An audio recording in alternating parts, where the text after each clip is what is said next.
אתם יודעים, הסיפור שקרה עכשיו בדיוק מזכיר לי את הסיפור שקרה לא מזמן בתלמוד תורה שלנו.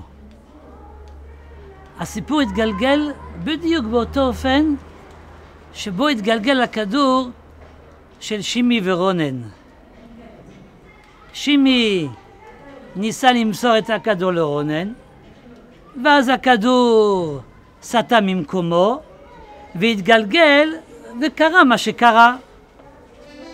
ואתם יודעים על איזה סיפור אני מתכוון. ואז כזה הגענו למגרש והם היו הרבה יותר חזקים מאיתנו, אבל בכל מקרה ניצחנו אותם. כן, שמעתי שזה יחד להם משחקים.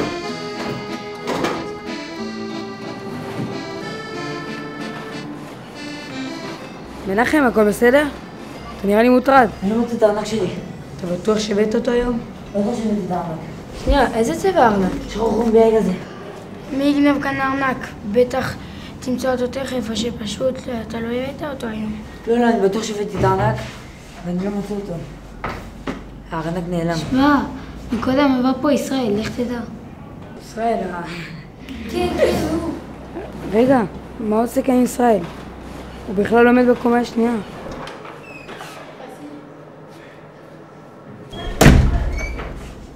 מה גורם לישראל להיות בקומה שלנו? מה, אתה רוצה להגיד שישראל גנב את הארנק של מנחם? יש לך דרך אחת לבדוק. בוא נעקוב אחריו ונראה מה הוא עושה. אם הוא לקח את הארנק, הוא בטח ינהג במין חשוד. רגע, אתם לא חושבים שהלכתם רחוק מדי? ומה אם הוא בכלל לא גנב? זה בכלל לא ענייננו. זה לשון הרע, מה שכחתם עליו, למדנו אתמול.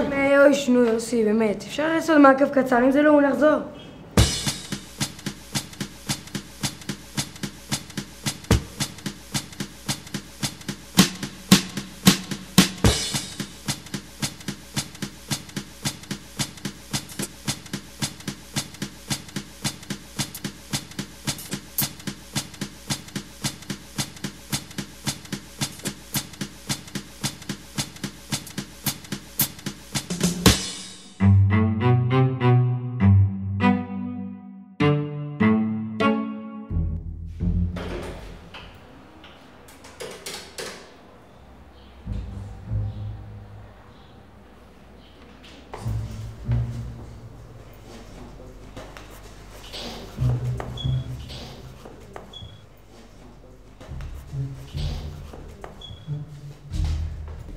אתם רואים? סתם החלטתם שהוא גנב. עכשיו, אפשר לחזור לכיתה?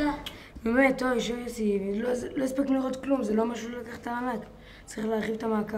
מעקב? איזה מעקב? מה קרה?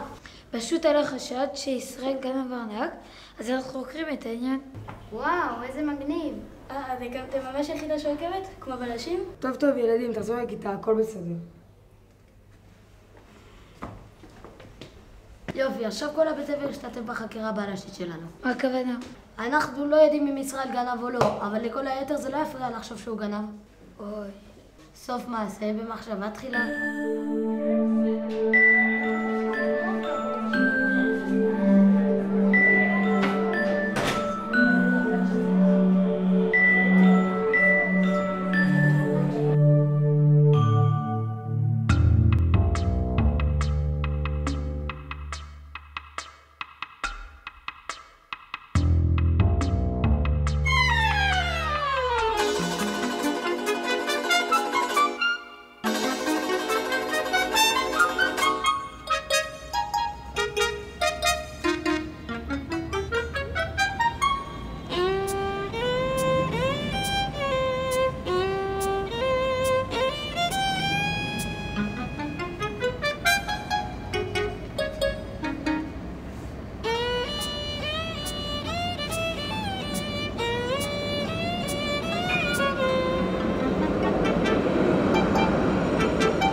חושב שהוא גנב.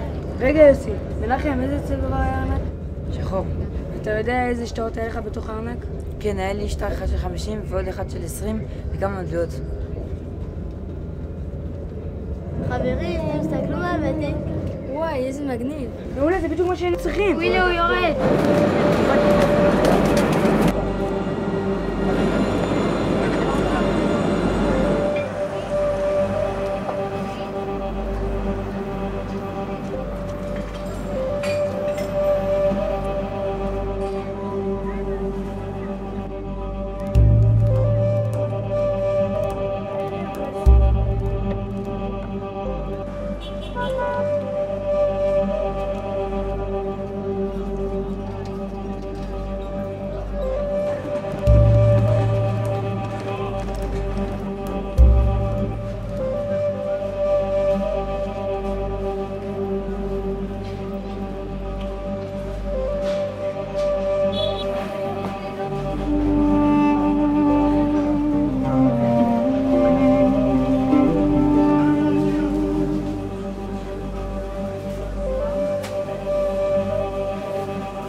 נו, אתה רואה משהו? רגע, הנה הוא מוציא כסף.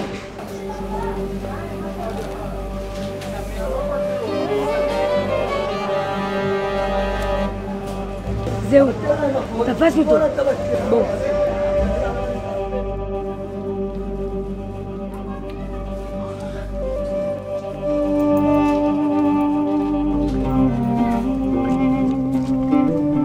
רגע, איך אתה יודע בכלל שזהו? מה, אתה ראית את הארנק שלי?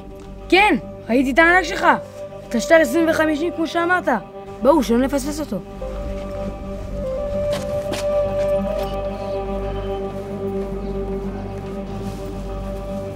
היי, משה, מה אתה עושה כאן? היי, מה קורה כאן? מה קורה כאן? בדיוק היום נגנב הארנק מהתיק של מנחם. כן, וגם היום היית בקומה שלנו, למרות שאין לך מה לחפש בקומה הזו. ועכשיו, עם הכסף שגנבת, עשית קניות בשוק. בדיוק, ראינו בדיוק את הארנק של מנחם ואת הכסף שהיה בו. מה, ובאתם עד לכאן? כי חשבתם שאני גנבתי את הארנק של מנחם? אנחנו לא חושבים, אנחנו בטוחים.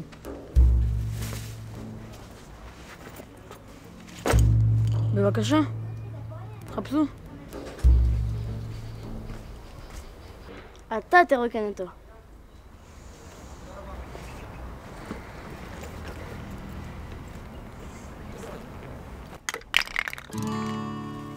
מה זה התרופות האלה? מה, אתה חולה? לא אני, סבתא שלי. היא יכולה כבר כמה שבועות, ואני דואג לה לאוכל ולתרופות.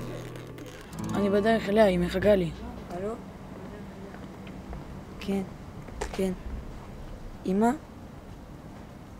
בסדר.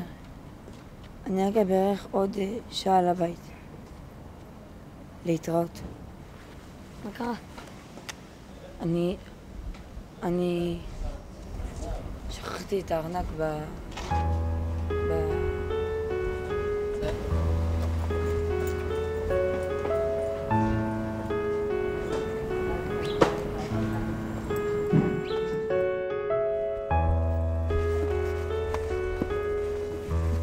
מה אתה עושה?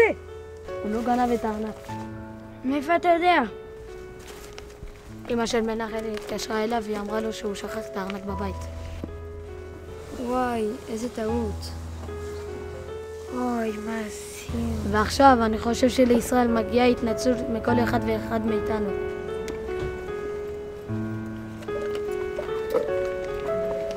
ישראל, אני מקווה שתסלח לי שחשבתי בך שאתה גנב.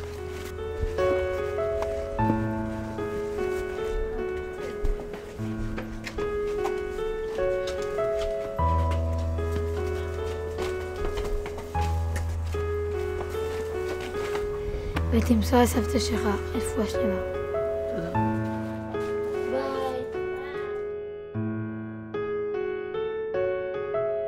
אבל לצערם של הילדים ולצערו של ישראל, הסיפור לא הסתיים כל כך מהר. כשישראל הגיע לבית הספר למחרת, כל ילדי בית הספר הסתכלו עליו כעל גנב. איש לא עדכן אותם שהכל היה טעות, ומדובר בכלל בצדיק אמיתי שסועד את סבתו. מנחם ויונתן ניגשו אליי באותו יום בבקשה לתקן את מה שהתחילו, בלי ההבנה של ההשלכות של מה שהם עשו. סגרו את הדלת, פשוט בבקשה.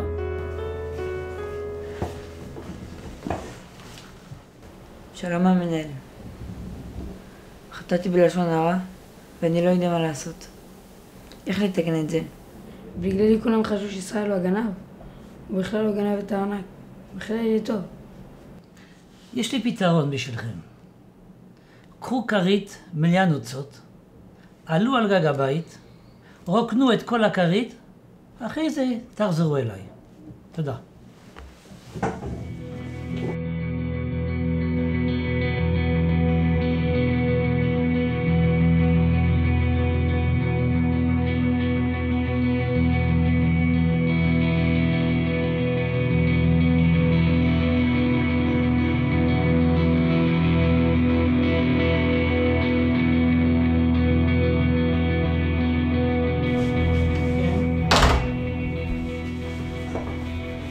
זהו, נהל. פיזרנו את כל הנוצות כמו שאמרת. מה עכשיו? זהו זה נקרא לנו דחת של לשון הרע? עכשיו לכו. אספו את כל הנוצות שפיזרתם. אחרי זה תחזרו אליי. מה? אני?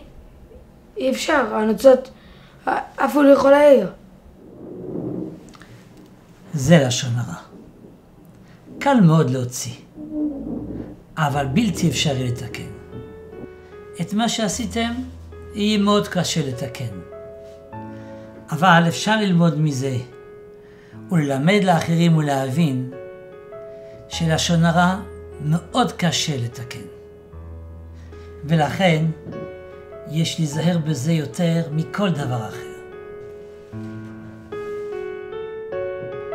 אך הפעם סוף טוב הכל טוב. כולם יודעים שישראל לא גנב, שהוא ילד טוב ומיוחד במינו. אך יש להיזהר גם כשזורקים את הכדור לכיוון הלא נכון.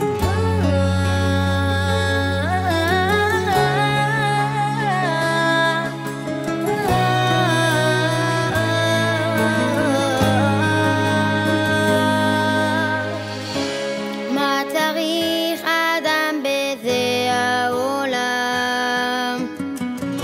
פשוט קרבת אלוקים.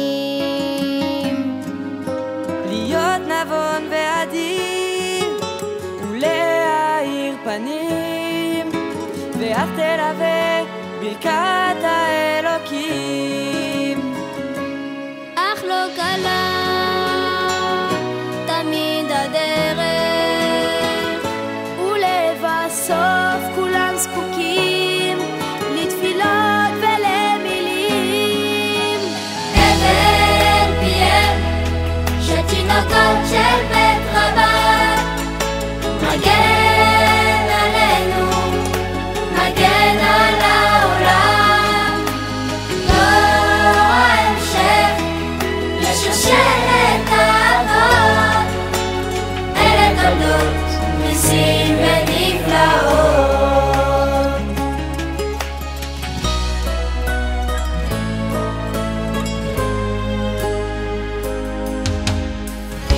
בלב כופף השפתיים מבקשות, ולמעלה העיניים מביטות.